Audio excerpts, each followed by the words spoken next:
स्वागत है। आज हम निर्वाण को थोड़ा और गहराई से समझेंगे, खासकर श्री अरबिंदो और श्री मां की शिक्षाओं के संदर्भ में। हाँ, हम श्री अरबिंदो के लेख, उनके पत्र और उनकी एक बहुत ही अहम कविता निर्वाण, इन सब पर बात करेंगे। मकसद यही है कि निर्वाण के अलग अलग पहलुओं को देखा जाए, जैसे बौद्ध मत में क्या है, वेदांत में, और फिर श्री अरबिंदो का जो खास नजरिया है वो क्या है। बिल्कुल।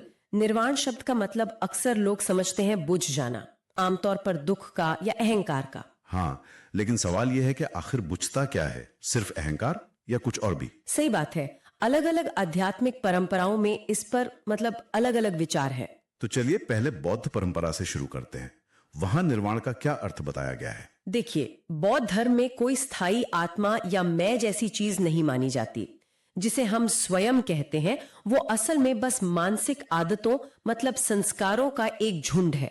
अच्छा। और चेतना की एक धारा है जो चलती रहती है। तो निर्वाण में यही मानसिक ढांचे वो घुल जाते हैं।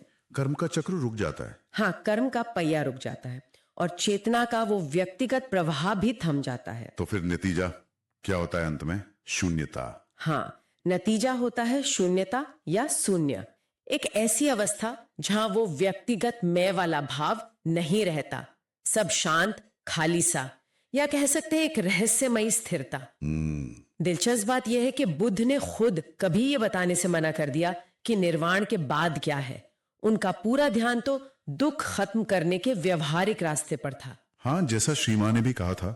बिल्कुल, श्रीमा ने याद दिलाया था कि बुद्ध ने categorically refuse to answer any metaphysical question, saying that only one thing matters, to advance on the way, to destroy in oneself all egoistic desire. अच्छा, तो मतलब व्यवहारिक पक्ष पर जोर था। हाँ, तो ये तो ही बौद्ध मत की बात। अब वेदांत में आते हैं, वहां तो नजरिया काफी अलग है ना? वहां तो असली स्व की बात होती है। बिल्कुल अलग है। वेदांत में निर्वाण का मतलब है जो हमारा झूठा बनावटी व्यक्तिगत मैं है, मतलब अहंकार, उसका असली वास्तविक स्व यानी ब्रह्म में मिल जाना, विलीन हो जाना। तो यहां अहंकार मिटता है, आत्मा नहीं। हाँ, यही खास बात है। मिटता है अहंकार, हमारी सच्ची आध्यात्मिक आत्मा नहीं। श्री अरबिंदो इसी बात को बहुत साफ करते हैं।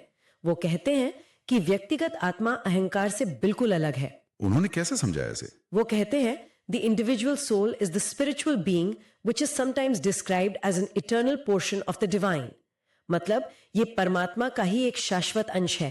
तो ये असली स्वरूप कब सामने आता है? ये तब सामने आता है जब हम अहंकार और अलगाव की उस झूठी भावना से ऊपर उठ जाते हैं। तो इसका मतलब श्री अरबिंदो के लिए निर्वाण एक मंजिल नहीं है, बल्कि एक पड़ाव जैसा। हाँ, बिल्कुल सही, एक बहुत जरूरी पड़ाव। ये झूठे अहंकार और उस सोच का मिटना है जो हमें सबसे अलग समझती है ना?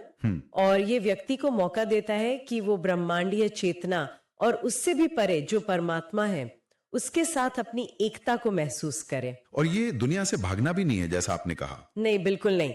यही तो श्री अरबिंदो की खासियत है। उनके लिए ये दुनिया में रहते हुए दिव्यता के साथ जीने की क्षमता पाने की दिशा में एक कदम है। जैसा वो लिखते हैं, nirvana is a step towards it. अच्छा, श्री अरबिंदो का अपना अनुभव कैसा रहा? उन्होंने इसे कैसे महसूस किया? वो सुनना दिलचस्प होगा। हाँ, उनका अपना अनुभव बहुत गहरा है। उन्होंने इसे एक ऐसी अवस्था बताया जो सोच से बिल्कुल परे थी, जहां कोई अहंकार नहीं था। सोच से परे? हाँ, वो लिखते हैं कि ऐसा लगता था मानो only when one looked through the immobile senses, something perceived or bore upon its sheer silence, a world of empty forms without true substance. मतलब इंद्रियां शांत थीं और उनके पार एक खाली दुनिया दिखती थी, बिल्कुल, जिसमें कोई सार ना हो। हाँ बिल्कुल। और वो अनुभव बस परम सत्य था। उनके शब्द हैं, absolutely that featureless, relationless, sheer, indescribable, unthinkable, absolute, yet supremely real and solely real. वाह, तो क्या इससे उन्हें परमानंद मिला? नहीं, परमानंद नहीं, बल्कि जैसा वो बताते हैं, an inexpressible peace, a stupendous silence, an infinity of release and freedom. मतलब एक अकथनीय शांति, एक अद्भुत खामोशी और असीम मुक्ति का एहसास। शांति और मुक्ति। हाँ, और बाद में यही अनुभव और विकसित हुआ। तब दुनिया सिर्फ एक भ्रम नहीं लगी, बल्कि एक विशाल दिव्य वास्तविकता के ऊपर एक सतही परत जैसी महसूस हुई।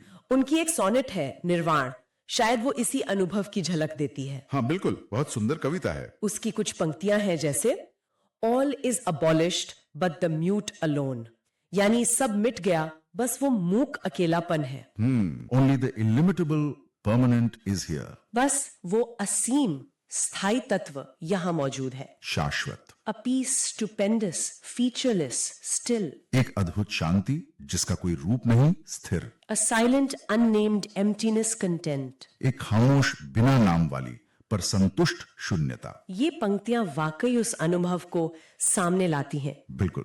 ये उस गहरी शांति और अहम शून्यता का वर्णन करती हैं। लेकिन यह भी समझना जरूरी है कि श्री अरबिंदो का योग निर्वाण पर रुकता नहीं, वो इससे भी आगे जाने का लक्ष्य रखता है। अच्छा, निर्वाण से भी आगे? हाँ, ये सिर्फ समाधि की स्थिरता या शून्यता पाना ही नहीं है। जैसा वो खुद कहते हैं, the realisation of this yoga is not lower but higher than nirvana और निर्विकल्पा समाधि। तो लक्ष्य क्या है फिर, अगर निर्वाण से भी ऊंचा है तो? लक्ष्य है दिव्य चेतना को सिर्फ अनुभव करना नहीं, बल्कि उसे अपने जीवन और अपने कर्म में पूरी तरह से उतारना। उससे बचना नहीं, बल्कि उसे यहां इसी धरती पर प्रकट करना, एक दिव्य जीवन जीना। तो अगर हम सार निकालें तो निर्वाण एक बहुत गहरा परिवर्तनकारी अनुभव है जो हमें झूठे अहंकार से परे ले जाता है। हाँ, और अलग अलग परंपराएं इसे भले ही अलग तरह से देखें, पर श्री अरबिंदो के लिए ये एक बहुत जरूरी कदम है, एक अनिवार्य पड़ाव। हाँ, जो हमें अपने सच्चे स्व और उस ब्रह्मांडीय चेतना को पाने की तरफ ले जाता है और अंततः दुनिया में दिव्यता के साथ जीना संभव बनाता है। बिल्कुल। और शायद श्रोताओं के लिए सोचने वाली बात यह हो सकती है कि निर्वाण के अनुभव के बाद कोई व्यक्ति अपने रोजमर्रा के जीवन को, दुनिया के साथ अपने रिश्ते को कैसे फिर से देखता है, कैसे उस दिव्य चेतना को अपने हर काम में, हर पल में उतार सकता है। हाँ, ये गहरा सवाल है। जैसा कि श्री अरबिंदो और श्री मां सिखाते हैं, निर्वाण और उससे आगे की ये यात्रा सिर्फ त्याग की नहीं है, बल्कि रूपांतरण की है। हमारी चेतना का, हमारे व्यक्तित्व का और आखिर में हमारे पूरे अस्तित्व का इसी दुनिया में प्रकट हो रही दिव्य सत्ता में रूपांतरण। As Sri Aurobindo and the Mother teach, the journey toward nirvana and beyond is not about renunciation alone, but about transformation. The transformation of our consciousness, our individuality, and ultimately our entire existence into the divine being manifest in the world. धन्यवाद। जय श्री अरबिंदो, जय श्री मां।